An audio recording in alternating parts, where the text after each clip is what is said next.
আসসালামু আলাইকুম। আজকে আমরা এখন জানাবো একজন সিভিল ইঞ্জিনিয়ারের কাজ কি এই বিষয়ে অনেকে জানে না যে একজন সিভিল ইঞ্জিনিয়ারের কাজ কি।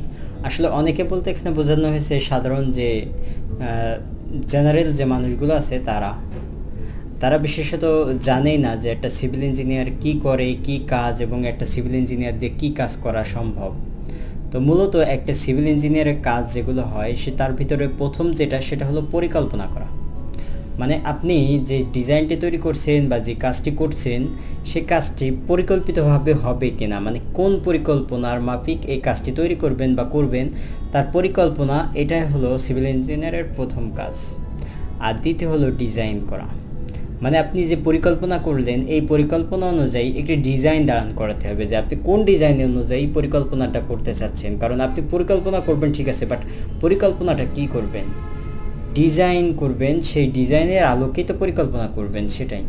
তো পরিকল্পনা করার পরে দ্বিতীয়টা আপনি ডিজাইনে চলে যাবেন, যে আপনি পরিকল্পনা করার পরে আপনি ডিজাইন ধাপ আপনার দ্বিতীয় ধাপ, এবং তারপরে গঠন করা বলতে এখানে বোঝানো হচ্ছে যে একটা সিভিল ইঞ্জিনিয়ার মূলত যে পরিকল্পনা করার পরে যে ডিজাইনটি তৈরি করলো ওই ডিজাইনটি বাস্তবে গঠন করা, মানে আকার আকৃতিটা দেওয়া। মানে আপনি একটা পরিকল্পনা করলেন এবং পরিকল্পনার পরে ওই পরিকল্পনা কি করবেন সেটার একটা ডিজাইন তৈরি করবেন, এবং ডিজাইনের পরে আপনার যে ডিজাইনটা করেছেন ওটা বাস্তবে আকার বা গঠন দেওয়া, ওটা হলো গঠন দেওয়া।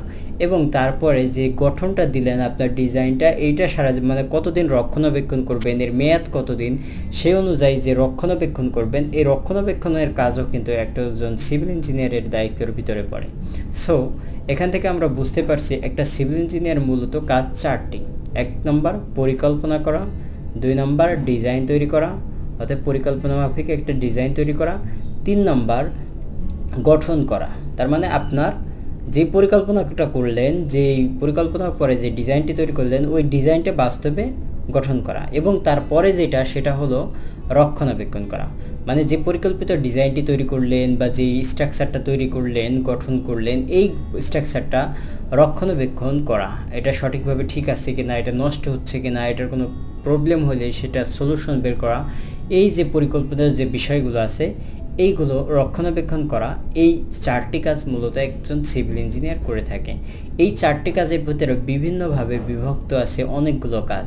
তো আমরা নেক্সট ভিডিওয়ে জানাবো যে এই 4টি কাজ এবং বিস্তারিত যে আর কি একজন সিভিল ইঞ্জিনিয়ার করে থাকে এবং আর একজন সিভিল ইঞ্জিনিয়ারের কি কাজ। তো ধন্যবাদ। ভিডিওটি যদি ভালো লেগে থাকে অবশ্যই আমাদের সাথে থাকবেন। আসসালামু আলাইকুম ওয়া রাহমাতুল্লাহ।